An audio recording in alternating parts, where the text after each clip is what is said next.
All right, everybody. Welcome to another episode of the Freezin NFC North Podcast. Episode 166. Bears back on top. Packers snapped too soon. Lions rammed, and Vikings show some fight. Plus, Week 16 NFC North preview. All right, guys, let's get it going. As we get started, you can find me on NFLOutdated on Twitter X, on Instagram, on YouTube, and Freezin #4 pod on the TikTok. Welcome again. Glad to join you. You weren't scared away. Natty Film, where can we find you, sir? Yeah, glad to be here. At Natty Film on Twitter and at NA Productions IG on Instagram, and then just NA Productions on YouTube. But always glad to have you. And I believe we're going to have Skull Geek is going to be on soon, hopefully for our Vikings contingent. But before we get there, 7th letter, where can everyone find you as we get started? 7th letter 4 on Twitter X, same OG on Instagram and Facebook. Let's go. All right. Well, let's get right away to my favorite game of the weekend, and the Bears. They showed out. They froze out the Browns. National media was talking about how Shadur Sanders was going to outplay my guy Caleb Williams. That turned out not to be the case. Yeah, obviously, we had. What are you listening to? Yeah, who said that? Oh gosh, all the national media people were saying that. Yeah, ain't nobody say that shit. Chris Broussard did. Chris Broussard. Did Chris Broussard actually say that? Ain't no real person. He played basketball. Chris Broussard is run by AI. We all know this. Yeah. Well, welcome in Skull Geek as we get started. You joined us at a perfect time. We're just kind of getting started. Where can everyone find you as we get going here? On X at Skull Geek. Thanks for having me. Absolutely. Well, perfect time. Everybody wants to talk about my Bears this week, and if you follow me on Twitter, you know that I'm excited for this win, and obviously excited for what is to come. But when you look at things, it has been said that this was Caleb Williams' best game as a pro. All right, he did what he needed to do. Did you see that throw? You had to see that throw. That amazing throw to DJ Moore. It was pretty. It was a bad throw, but it was not a good throw, but it was pretty. It was just right where it needed to be. And when you look at this is a game in the past that a Bears team would have come out flat. But Ben Johnson said this was a desperation game. And that's what I love about Ben Johnson. The Browns, obviously there's a lot of turmoil going on within them. Shadur Sanders had a great game the previous week, but that Bears defense shut him down against the Titans. What's that? Against the Titans. Hey, the Bears shut him down, and they shut national media Chris Broussard, AI Chris Broussard, from saying anything else bad about Caleb Williams. Now, good old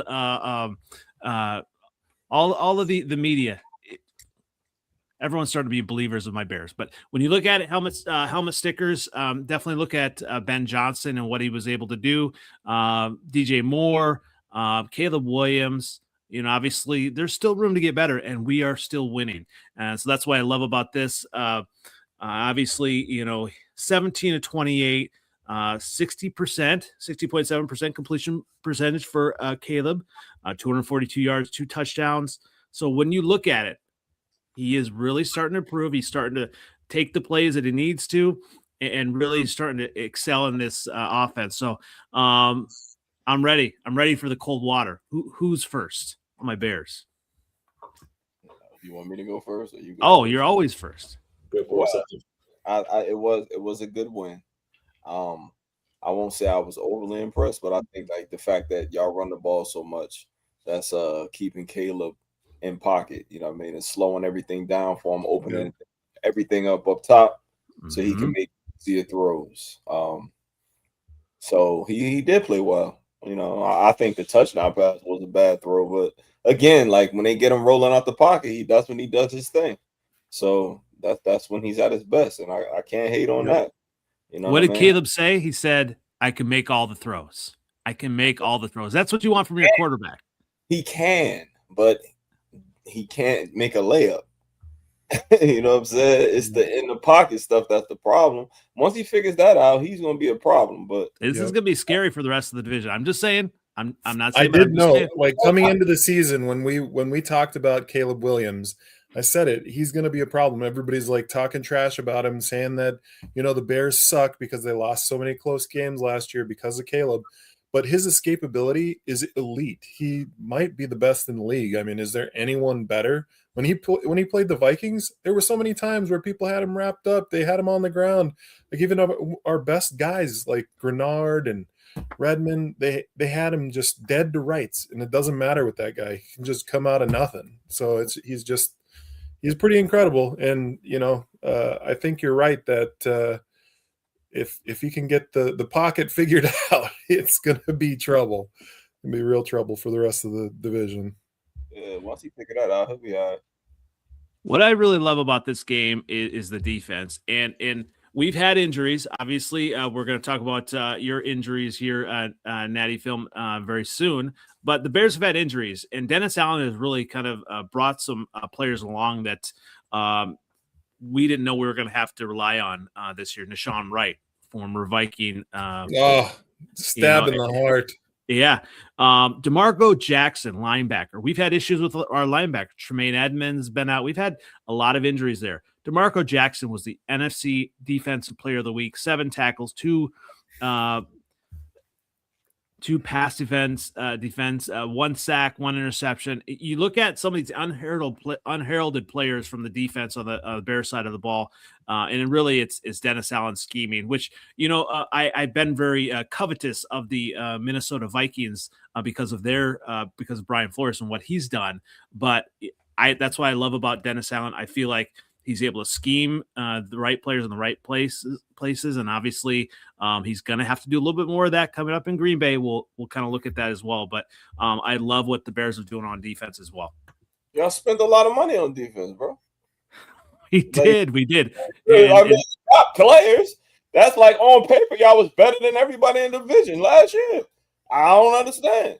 And Deo was signed and he's injured, so we've had to rely on all these players off the street. You got Grady Jarrett. You paid a pass that you traded from Washington. You got you got cornerbacks. You drafted one. You got one that you picked up off the Vikings. That's good too. You know what I'm saying? Y'all get a lot of turnovers. You got, the secondary's good. The linebackers wasn't that good. The backups is better than them. They playing better than the starters. So Emmons might be homeless next year. He might be, get released or something. I don't know how much money he got left in his contract, but to me, he wasn't never that good. To me, he playing better this year because the line is pretty healthy now. You know what I mean? The reason why they let him go on Buffalo is because if the line is there, then he can be fast and cause havoc. But if he's just a regular guy, if he ain't got nobody in front of him, so the backup's playing better to me. So the linebackers, y'all got players. That's why we thought you was going to be kind of good last year. Remember, and now we have Evan with Justin Fields. Now we have the coaches though to put it together. That coaches are important, right? It's a big deal.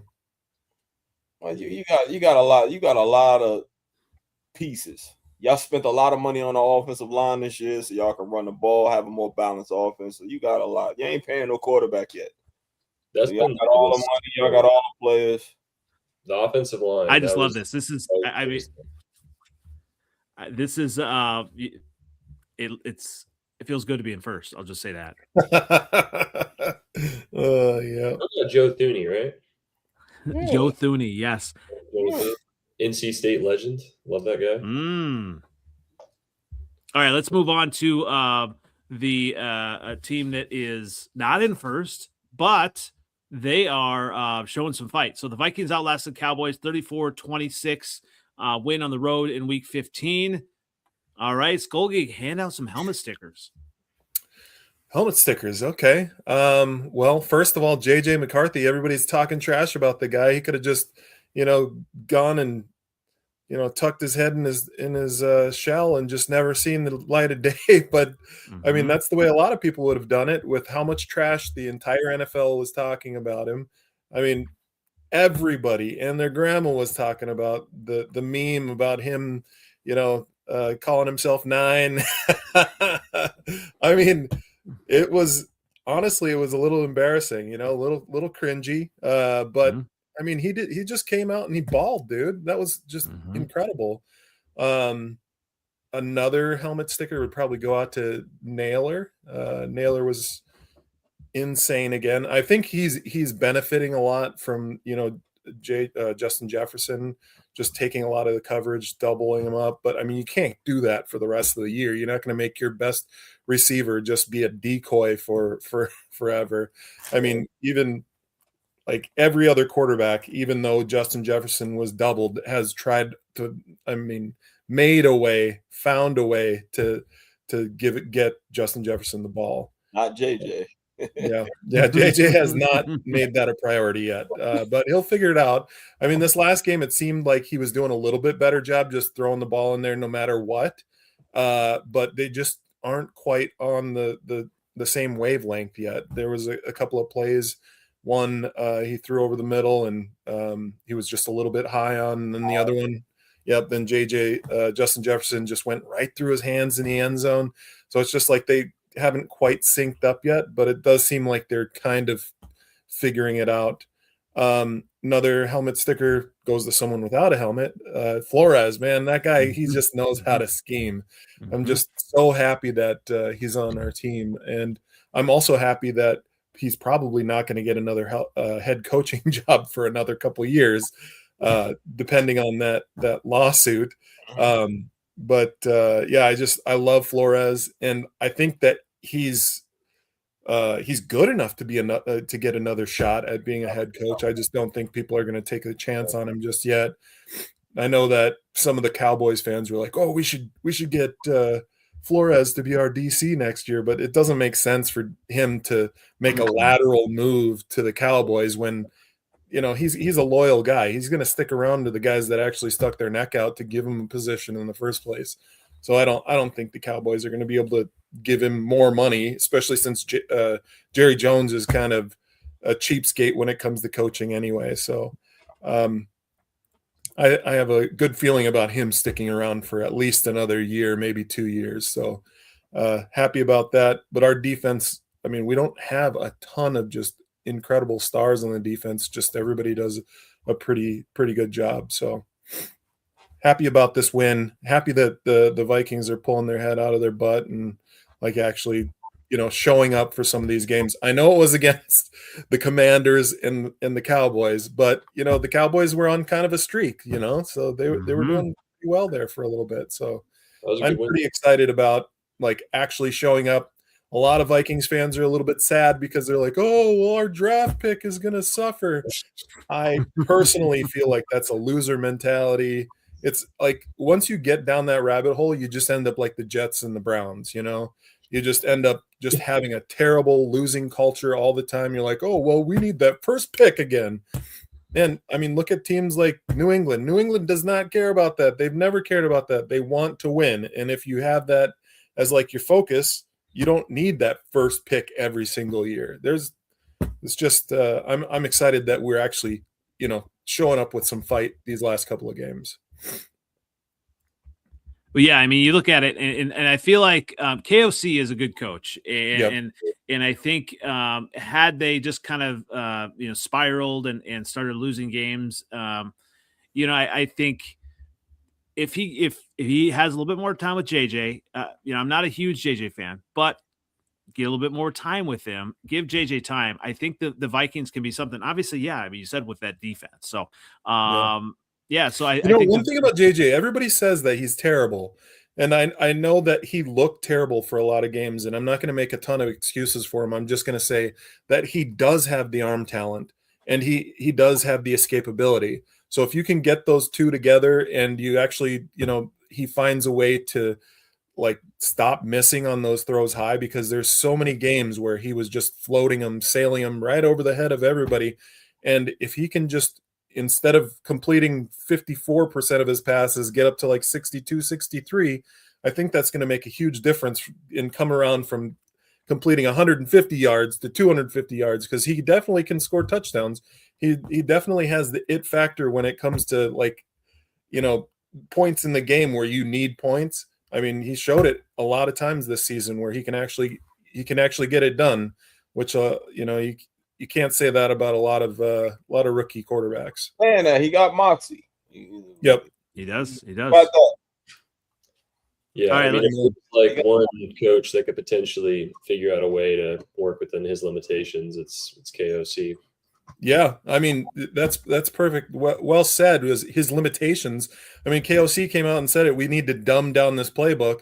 He basically took out all the extra fluff, and all of a sudden, the guy's scoring like it's you know, really easy for him. So the accuracy and stuff like that, like that's all. Everything that I see, it just it's fixable. Yep, it's all experience. His knocking his head is just playing time and staying healthy. That's all. If he get more time, he should be all right. He should be all right. You got the right coach. He know how to make anybody a quarterback. So remember, y'all won with the astronaut, man. So yeah, the pastronaut, Josh Dobbs. He could win with that bum. You know what I'm saying? He could deal with a first round pick. Yep, I agree. All right, let's move on to the Packers. Obviously, this is the most kind of stunning game. Packers season. It's not stunning. I told you that the Broncos are going to give them problems. I told you. Okay, yes. I said the Broncos were going to win as well, but stunning because of the injuries and what happened. So 34-26 to the Broncos. Obviously losing Micah Parsons, huge. All right, Natty, pass out some blame, all of that stuff. It's been a tough week in the Wisconsin. I mean, if you had told me before the game that we were going to lose 34-26, I would have been like, that sounds very possible. I was like, you know, the Broncos are a great team. Honestly, I would have been like, dang, we put up 26 points against them. Like, this is a high-scoring game. Like, what in the world? Because I was fully expecting this to be like a really boring watch, like 10-17, like matchup, and that was just not the case at all. But about like some point in the third quarter, we were up 2 scores, had the ball, had just forced a 3 and out. I look at the scores. The Rams are losing. The Seahawks are losing. I turn to my fiance, who I'm watching the game with, and I'm like, holy smokes. Like, man, like we are like in firm control of this game. We might have the 1 seed by the end of the day. And then I had a thought that I haven't had. You jinxed them. I did. But I know I'm not alone in this, because a lot of Packer fans have told me the same story has happened to a lot of them. And I had not had this thought since 2021. I really thought, I was like, dang, I think this team can win a Super Bowl. I was like, if we are like looking this good against this great of a team, like this is just great. And then the interception happens, which is just, you know, makes a play, you know, like great play. Can't fault him at all. That alone is like, whatever, you know, but then Christian Watson is down. And it's like, that is not good, because so much of our offense goes through him. He's proven to be a leader on that offense. That hurts a lot. And at that point, it's like, all right, this game is now going to be more of a fight, like you can tell. And then I don't even remember if it was the drive after that drive or the drive after it that Micah goes down. And it's just, the wind leaves the building. It's just, that is as devastating an injury as you could possibly have to that team, other than Jordan Love. I think those are the 2 players that them getting hurt truly has like the potential to derail the season. He's such a leader for that defense, alone from just being the best player on the team. Like, he's also just the heart and core of that defense. Jeff Hafley clearly schemes around him entirely. I mean, word out of practice camp is that the defensive scheme changed completely. Like, when he went there, like the defense they were running prior to him showing up was completely different. So I guess we'll now see what that even was. You know, we'll see what that looks like. But just absolutely devastating. I mean, if you want to talk about like blame for the game, it's I don't know. As soon as Parsons went down, it was one of those things where it almost you almost felt like Watson going down. It almost felt like that game was just over because you lost a leader in the offense, leader on the defense, and not only that, it's clearly career-ending because you just know when it's an ACL tear like that. It's just everyone in the world knew at home what that injury was and what it meant. And so you mean season ending, not career ending. Oh yeah, not career ending. Yeah. Oh, okay. He's got it though. Season ending. And I mean, I don't know. Like at that point, I didn't even care it was hard for me to care if we won the game. And I'm not that concerned. At this point, I've kind of gone through the stages of grief, right? And I've come on the other side of it a little bit where I'm no longer doom and gloom and like, oh, the season is totally over or whatever. Really disappointing. Like, obviously huge hit to the team and like absolutely hurts our odds at any sort of Super Bowl run. I would be surprised if that happened at this point. Like I feel like we had the talent, but now that it's Parsons, Kraft, Wyatt, Jenkins, just, to make a run to the Super Bowl, you need to have a little injury luck. And we just don't seem to have that this year, which sucks. But that being said, up against the wall, it would be a great story. So I'm here for it. On to the Bears, I guess. That'll be a good game. But I will be interested to see what this team looks like because, I mean, the identity is going to shift on that defense. And who knows what it's going to Who's going to step up? That's the question. John Gary, he's had Micah Parsons taking up all these people and all the pressure off of him. He should be performing and just isn't. And the thing, he started so hot this season. Like he had like 7.5 sacks in his first like 6 games. And then he hasn't had a sack since the Steelers game. And he's been great against the run, but that's not really what we're paying him for. Yeah, I mean, it's going to be interesting. I think Jeff Hafley, like if he wanted a chance to prove why he should be a head coach, this is it, because he's going to have to dial up some pressures in some unique ways. And he's shown how to do it. I mean, he had a top 10 unit last year that didn't have Parsons. So yeah, I don't know. It'll be tough. He did take a note out of Flores's book after he played the Vikings. He started dialing up a lot of similar blitz packages that Flores dials up, where he pops 7-8 guys on the line and then just drops and only rushes 3 or 4. So it's pretty interesting. That might happen. A lot of unique pressure looks, and he's going to have to get in his bag big time. And this, especially this week with Caleb Williams. I mean, he was already clearly given Hafley some work last time in terms of that second half with how mobile he clearly is. So yeah, it'll be interesting. I mean, again, that's the question: who's going to step up? And for all those people on Twitter, obviously Packer fans and Bear fans, we've been going back and forth, and I've been having some fun on Twitter as well, if you paid attention. But as a Bear fan, I never, want to wish an injury upon a player. And obviously, when you look at a player to that caliber of Micah Parsons, to be the best, you want to beat the best. And I wanted to face him. I wanted to see how Caleb was going to adjust. And obviously, he faced Myles Garrett this week, and there was a lot of respect there. So, anyone on Twitter or online that's wishing these injuries on these people, it's absolutely ridiculous. So obviously take time to say that. Yeah. Well, absolutely.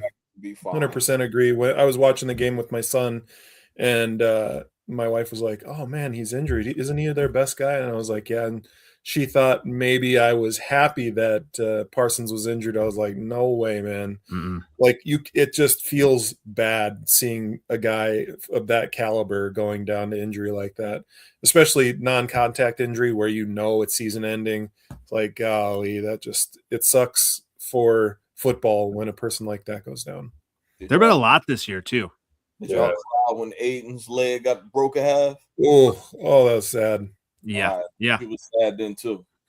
Yep, I was. All right, 7th letter. Speaking of being sad, Lions crumble 41-34 loss versus Stafford and the Rams in Week 15. Pass out some bad, but I told y'all it was going to happen. Like Rams are good. Rams are good. Ed came to play, but we just ain't got enough. Everybody hurt. There's nothing we could do. We couldn't stop them. Couldn't stop the run.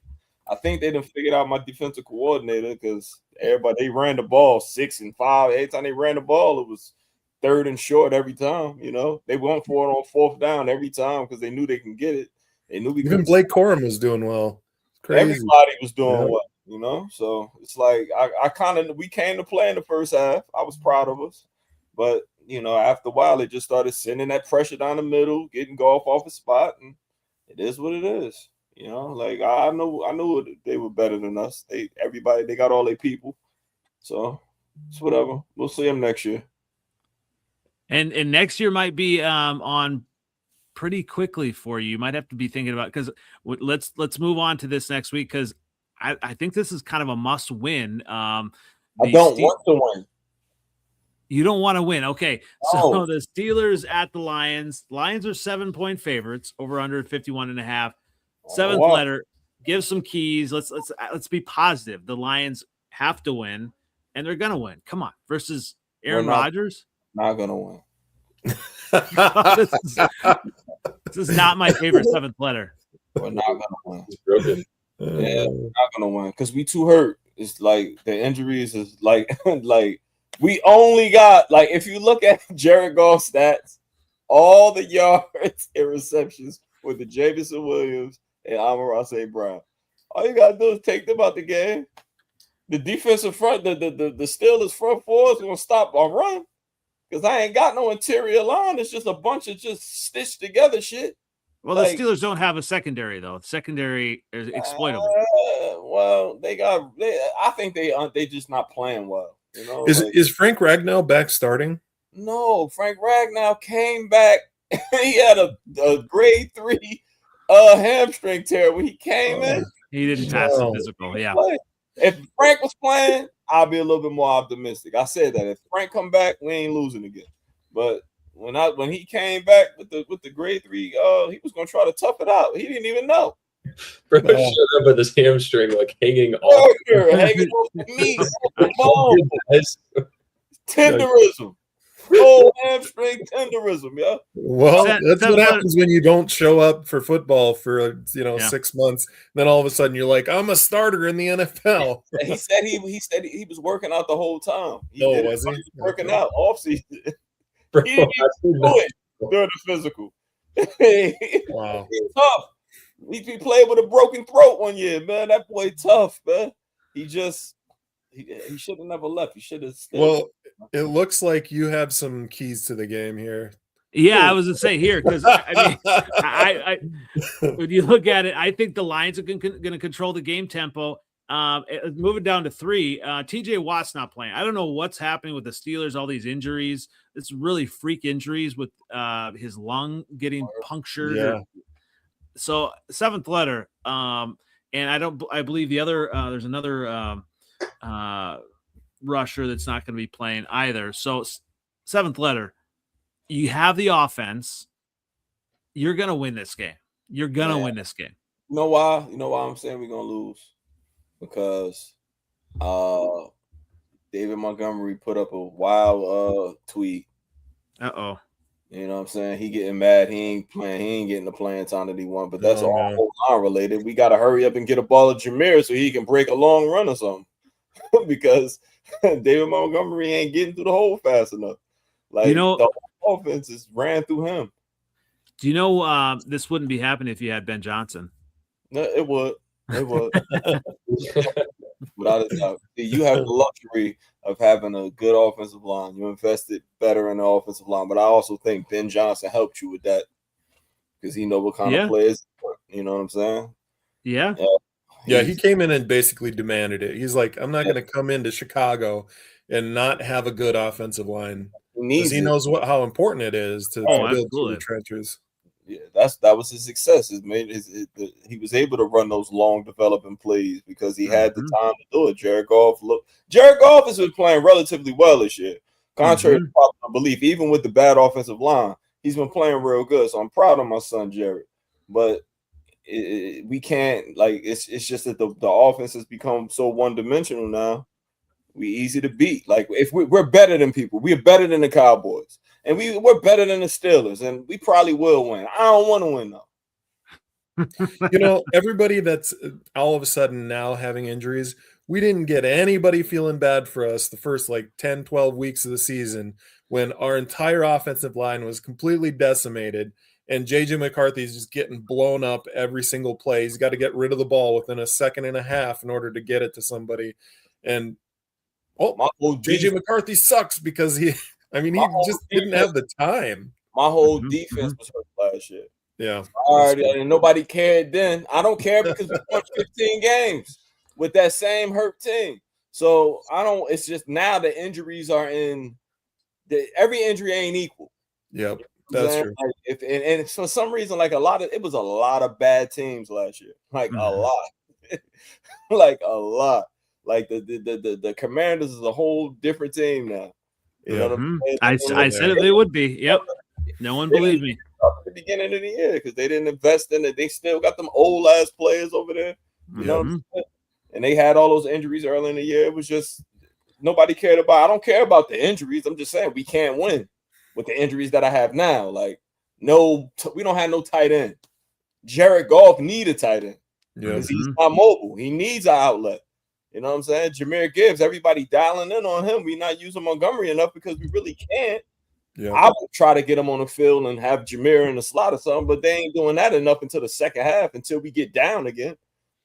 You know what I mean? And then we're super predictable now because now we got to just pass. All right, Key, control the game tempo. Yeah, we're going to be at home, so we're going to try to come out all strong and stupid. Lions running game. Hopefully it get going. Hopefully we get Montgomery back involved again. The edge rushes the injury, so Garrett Goff will be able to throw for 1,000,000 yards. And yeah, we'll probably. I don't want to win though, but yeah, he's got a lot of talent at receiver, and also Gibbs is incredible everywhere. But yeah, he's got a ton of talent. All right, Skull Geek, are the Lions winning this week? Yes. Yeah. What about you, Natty? Are they winning this week? Yeah, I mean, honestly, I feel like the past 8 weeks, most of them have been games where I've been like, the Giants will probably win this week because I feel like on paper the Giants have talent, and I think Jackson Dart is really good, and they just cannot win games. So, yeah, I think the Lions will win this one. I think the Lions are a good team. I mean, I thought the Cowboys were getting pretty hot. So the fact y'all beat them in a shootout, I was pretty impressed with that. So, I mean, yeah, I don't think y'all season is done. I think y'all will win this one and potentially sneak into the playoffs. Yeah, that's what I don't want, to be one and done and get blew out by her. You know what I'm saying? That's why I know we get in the playoffs. You get into the tournament, ain't nothing happening. We won. Imagine if the 2010 Packers thought that way. Right? Exactly. All right. The 27th letter. Your Lions take it to the dance. Your Lions are winning. 30 the 2010 Packers.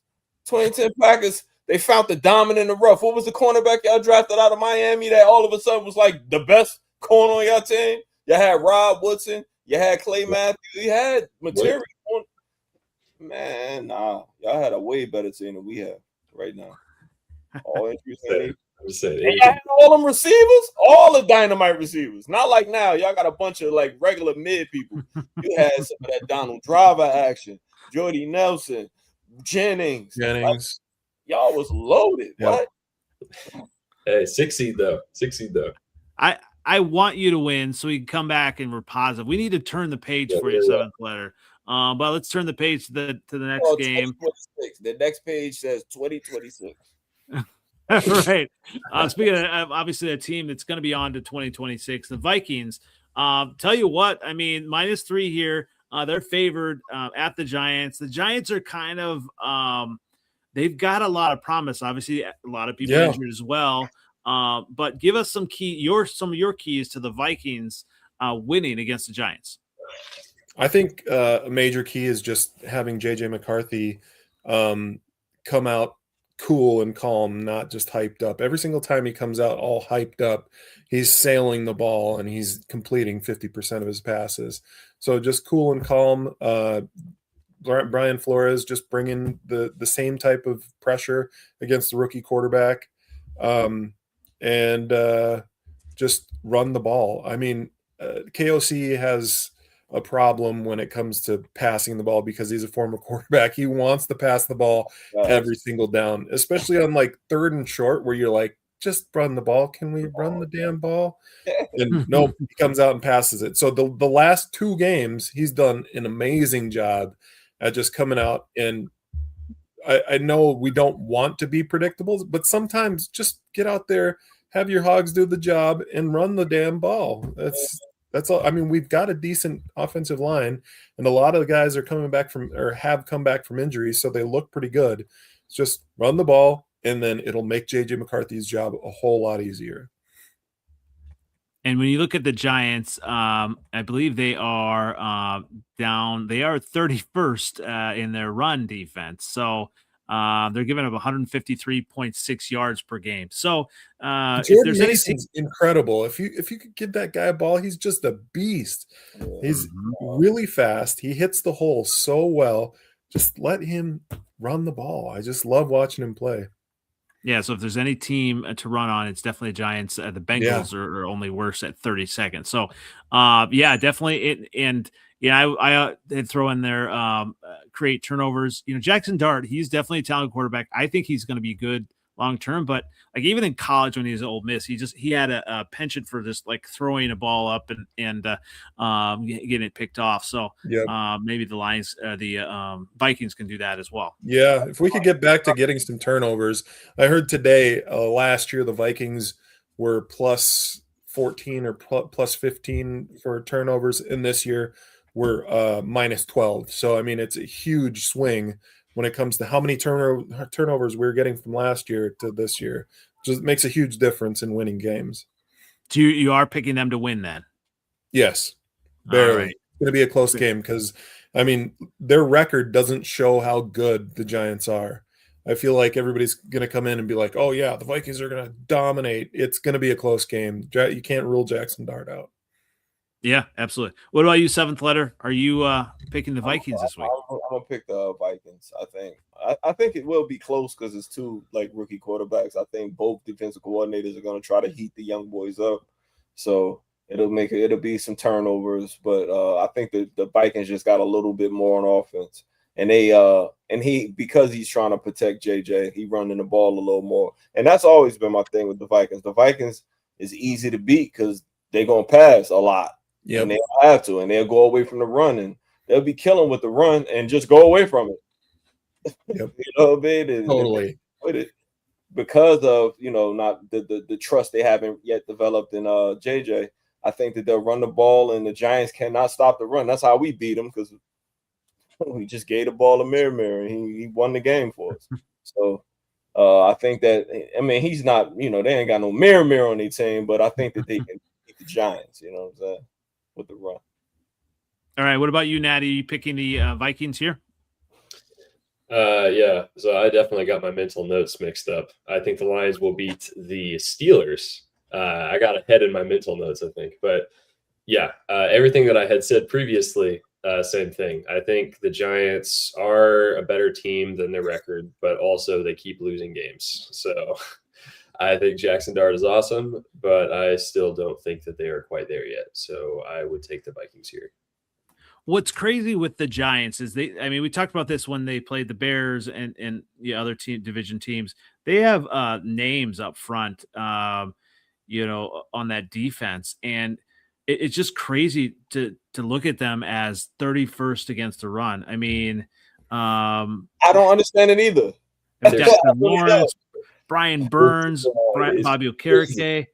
Obviously, they've had some injuries as well. And then, Kevin Thibodeau. They've got some players that should be stopping the run. Yeah, Kayvon going to be gone next year. Yep. I think Kayvon out of there because it's not working out. It is not. It is not working out. I don't know if I want him at my with my Bears. So he might need a new beginning. He might just be a hired gun. You know what I mean? Like some the Javion Clowney. He might be a hired gun. He's gonna be a Cowboy next year. something like that. Yeah, they get them bombs or something, and they be kind of high for them. You heard it here first. Jeff Hafley is going to become the Giants' head coach next season, and they're going to be legit. They might win their division. That's my hot take going into next year. That is the head coaching job to get right there. It is that you're going to have some high picks. You have a ton of talent. Like, I just feel like they're like the Bears from last year, where they were just missing a bunch of close games. Next year they could win an extra, I don't know, eight more games, just by cleaning up those small mistakes that make you lose by a couple of points. So yeah, I think that is a great job to get for him. Yeah, it's falling off, the Cowboys falling off, like And you're hearing from Packer fans how much, and even I think listening to Hafley talk, I mean, he talks like a head coach. He knows ball. Like like every time I hear a press conference of him, I'm like ready to run through a brick wall. Like that guy is just so fun to listen to. He's going to have to bring in an offensive guy to help with the offense, because he's defensive minded, and that's not always the greatest thing. Mm-hmm. But I hear Nathaniel Hackett is available. Good luck with that. Well, the finish up here, I do think the Vikings are going to win. I think it's going to be an ugly 20-13 game. I think the Vikings, are playing for pride. I think they are talented. The Giants just don't have enough on defense, and I just think, the Giants are already on to next year as well. So, but all right, let's move on to the marquee matchup of the week. And I'm going to give you a chance first, Natty, to talk about some of the keys. When you look at the Bears playing those hated Green Bay Packers, give us some keys, and how are the Packers favored on the road? Yeah, I mean, that I was surprised to see after all those injuries, like that we still were favored in this matchup. But yeah, I mean, the last game a couple weeks ago was a really good game, obviously. Felt like a game of halftime adjustments where, like, first half, Packers dominated. Second half felt like Matt LaFleur did what he often does and what he did in the Broncos game, where he was like, I'm going to take the kill shot right now, deep shot, and just didn't work out for him in either instances. I actually don't know if it ever has worked for him, but he continues to do it. So maybe one of these days. Didn't working and kind of let the Bears get back into it. And then Caleb got hot. Ben Johnson started cooking. And by the end of that game, obviously it ended the way it did. Very close game. But who knows how that game goes without Micah Parsons. I mean, that whole defense completely changes. But so this game is going to be an interesting one because of the fact they just played. That's obviously pretty unique. So it's going to be interesting to see what kind of adjustments are made on both sides of the ball. Like, I think Hafley will make some adjustments, obviously without Micah now, but also having now played Caleb Williams, I think we'll probably see some more uses of spies on Caleb. I would say I would keep an eye on Cooper, Edgerrin Cooper. I wouldn't be surprised if we see him acting as a spy from time to time in this matchup. And because, again, that was the thing that I kind of was hoping in the last game, was that we would see some instances of Micah being a spy on Caleb. I thought that would have been interesting. Obviously, it didn't end up working out. And I kind of thought we maybe would see it going into this game, but then obviously will not happen anymore. But yeah, I mean, I still like the Packers odds. I think it's going to be interesting to see, I don't know, like how they act with their backs against the wall. I mean, that's a pretty devastating loss just because of not only the game, but like all the emotion that comes from that. And I mean, I think Matt LaFleur is a great coach, and I think that he's the kind of guy who can rally the troops. And Jeff Hafley, same thing. I think that they'll be able to get the guys to come out swinging. But, again, I think the Bears are a good team. I hate to say it, but I think they're a good team, and I think they're going to have their work cut out for them. Obviously, that stadium is going to be loud. And Zach Tom, that's going to be another thing to watch if he ends up playing. If he doesn't, that's a tough loss. But I don't know. I think it's going to be a close game. I think whoever wins, it's going to be by like a field goal. But I don't know. I'm going to pick Packers winning 31-28. Oh, okay, a shootout. All right. Yeah, Let's definitely. This game. Yeah, you look at it, and from the Bears side, obviously injuries as well. We'll see what Luther Burden the third, if he's going to play or not. He's been hurt from last game. He went out last game, and also, you look at Roma Dunze possibly being out with that stress fracture. So those going to be issues. Oh, they both hurt? Luther Burden may play. I think yes, they both are. Also, one thing that popped up today as of Wednesday, and it maybe just be maintenance, but DeAndre Swift popped up on the injury report with a hamstring issue. So a little bit of issues there, but we still have DJ Moore. Like I said, a top 10 receiver in the league. What?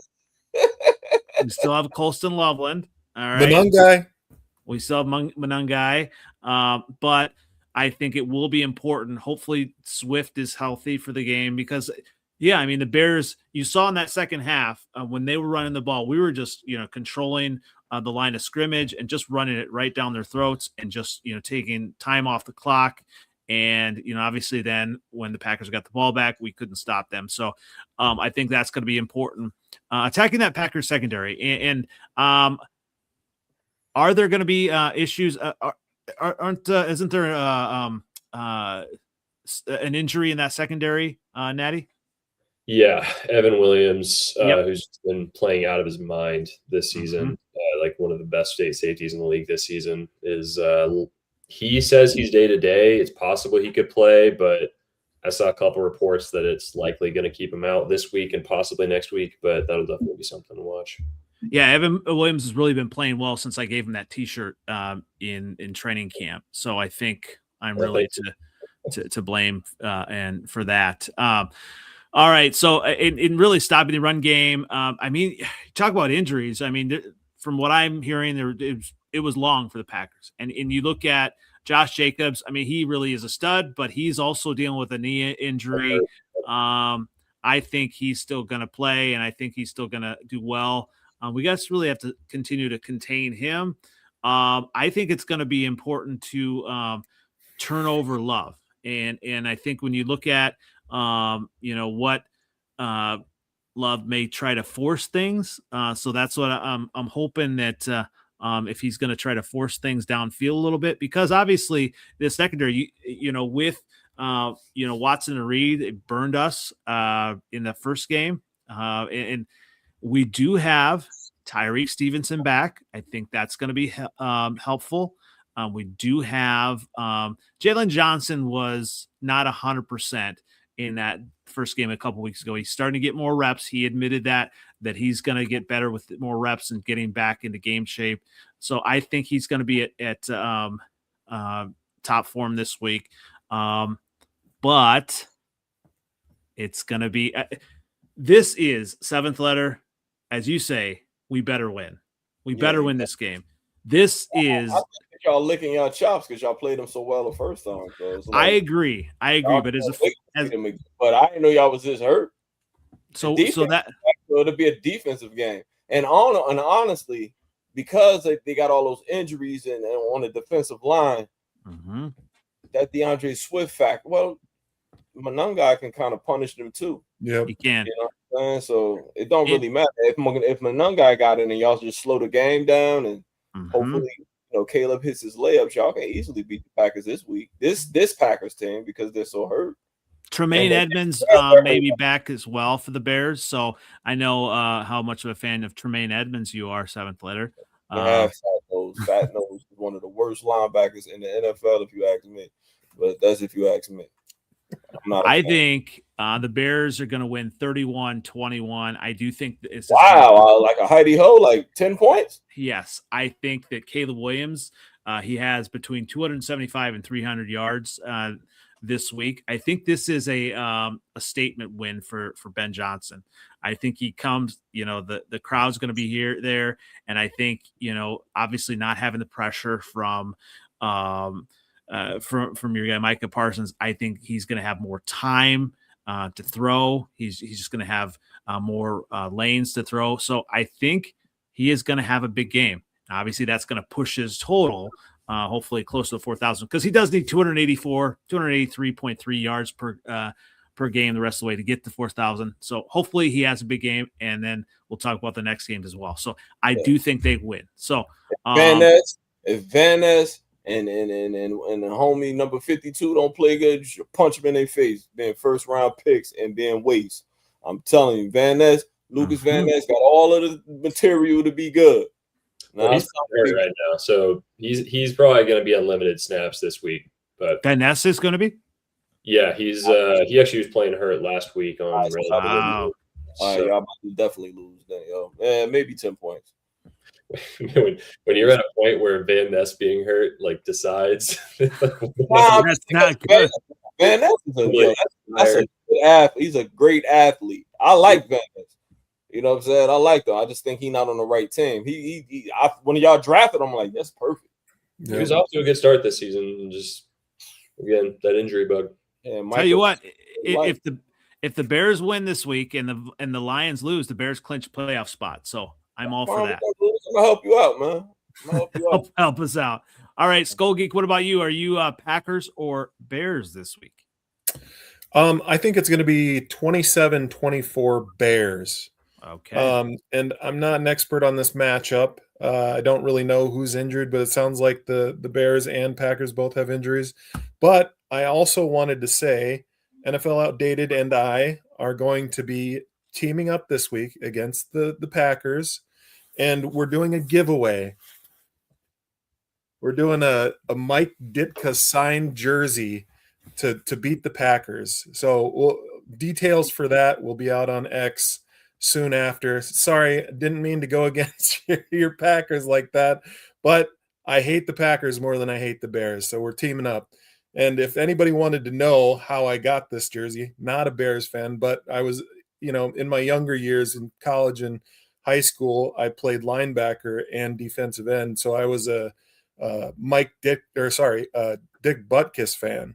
And about 10 years ago, I was at this silent auction and I bid on a Dick Butkus jersey and I won, and they sent me a Mike Ditka jersey. So this thing's just been sitting in my closet ever since. So I'm giving it away. So hopefully this helps the Bears beat the Packers. Let's go. Is that the guy from Kicking and Screaming? That is the guy. Yes. You know who that is. You know who he is. Absolutely.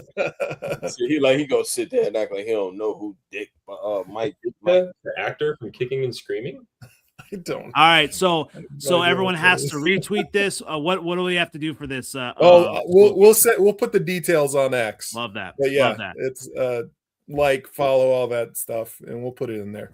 Absolutely. Anytime we can do a giveaway, we should start doing a few more of those. And maybe Seventh Letter is going to start giving away more of his Lions gear. They keep losing. Off this bullshit I got, all shit I bought last year. Yeah, word. You right. Yeah. I got a fuckload of jerseys I can get rid of. Sprite cans you can give away. A whole bunch of them. Sprite cans. All right. And seventh Letter. Did you say you are picking the Bears to win? I'm picking the Packers. Oh, you cry next week.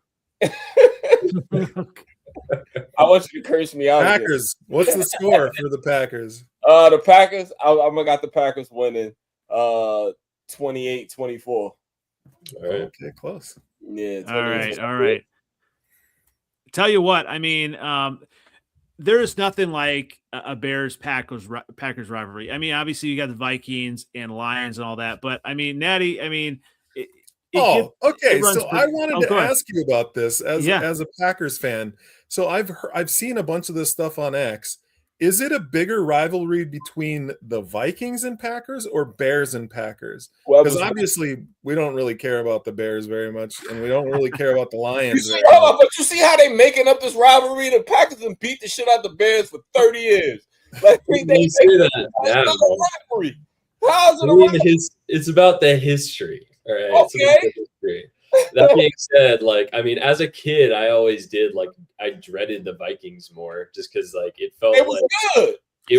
they were more tight games. But I mean, again, Packers Bears, that's like such a legendary rivalry. Like, I mean, It's you don't older, have, but it's not exciting. It's but you not. don't have historically, the Packers but, I mean, don't have a Viking suck song. Come on. exactly. Yeah.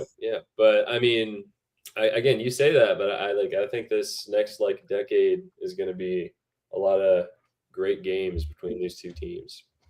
All right. So yeah, I want to ask you a question. Obviously, I live in Wisconsin, and I'm aware of ESPN Milwaukee and Ben Bruss, former Badger, and he kind of obviously everybody was kind of retweeting his comments that he is not scared of Caleb Williams, and it's better for the Bears have him. You know, obviously, seventh letter. You know me that I've been saying Jordan Love is mid for a while. I do think Jordan Love has the tools, and I think he can be a good quarterback. He's just too up and down. But when you look at these two quarterbacks, I mean, it is a rivalry because, you know, Natty, obviously, Caleb Williams is a good quarterback. He's a good quarterback. I mean, I really liked him coming out of college. I thought the Bears kind of did him dirty in terms of like giving him a year with Eberflus and then switching out with Ben Johnson. I was worried that maybe that could have a little bit of a stunt in his growth situation, but you know, he seemed to heat up as the season has gone on. Like he's legit. Like I think he's going to be a problem for a few years now. He's not perfect, but I mean, that type of mobility is hard to game plan for. So basically we're saying, you know, Caleb Williams is he's legit. Obviously, you know, all the people on Twitter that were saying that he's a bust. I'm sorry, he's not a bust. All right, he's still growing. Is he better than Justin Fields? 100%. Oh, I've come around. Man, we got to get those old tapes out, man. Oh, I'll bring them out. I'm going to bring the old tapes of saying that the Bears are going to win. You are, yo. Could you please bring them out, man? I'll bring them out. You know that was his son, right? You know, like Justin, like Justin Fields was Andy's son. He loved Justin Fields. Justin Fields was a fucking bum. He loved Justin Fields. He did not want Caleb Williams. He didn't want. That's fair. That's fair. We could have done a lot more. Now you all fawning over him. Now you got another kid. Well, now that I've seen Caleb Williams play, he is. Did you know that he has set an NFL record with the fewest interceptions? 12 in his first 1,000 career pass attempts. Context matters. What's the context? How many times has he been sacked? What's his completion percentage? There's a lot of things that go into this, yo. He don't throw the ball in the he'll throw it out of bounds or he'll take the sack. Or he'll throw an incomplete pass. That's what he does. Look at his completion percentage and look at how many times he's been sacked. He was sacked 50 times last year. Absolutely. So Eberflus wanted to get him killed, all right? He got a lot of heart. I give Caleb that. He always trying to make something happen. Always. You know who we obviously is starting to be excited. Obviously, the locker room. I love the vibe we have in the locker room now. But DJ Moore, all the way back to high school, he has not been on a winning team. Yeah, that's why high school. That's why he ain't gonna be there next year. No, he's having fun now. It don't matter that he's having fun now. He's not a winner, yo. He's not, yo. He's not. Last time I was on, you were dogging him too. Yeah, he's not. That's what happens. When Caleb threw the interception against the Packers, he was crying walking off the field. No. He said after the fact, I saw it in real time when he was walking. I was like, look at him all mad. You know, I was open, man. He's a nut. Him and Keenan Allen got to get off that team. Luther Burden, he got the juice now. You know what I'm saying? Rome, he got the juice now. Yeah. Let the young boys get out there. Well, he was wide open on that pass, though. They would have won the game if he would have thrown it to him. Yeah, and they were definitely going for two. So obviously, to Natty's point, you know, obviously, you know, it's going to be a rivalry from here on out. I mean, Caleb and maybe Jordan Love are the two best quarterbacks in this division. So they are. Look at Jared Goff's stats. Here's the deal. I love Jared Goff. I am a Jared Goff defender. All right. That being said, if I was forming a team for about around quarterbacks in the NFC North, it would be Jordan Love, Caleb Williams, Jared Goff, JJ McCarthy. And you talk about talent, yeah, they're more talented than my boy. Of course. Cerebral? No. They don't even come close. All right. They don't even come close. Look at the offensive line he playing with this year. And he's still putting up the same numbers he always do. 70%. Balling. It ain't his fault why we so ass this year. You guys got to be scared of JJ McCarthy. This is his first year, and he's starting to blow it up. I know you're smiling, but you ain't going to be smiling next year. When things start to come together for him, everything is coming together for JJ McCarthy right now. Man, he played against the Commanders and the Cowboys. Relax. And now the Giants. He's got 3 good ones in a row. Tell you what, at least I think going forward, at least we have 4 teams that are going to be in the mix. We're going to be relevant. Obviously, lots to come, hopefully, for the rest of us in the division this year. But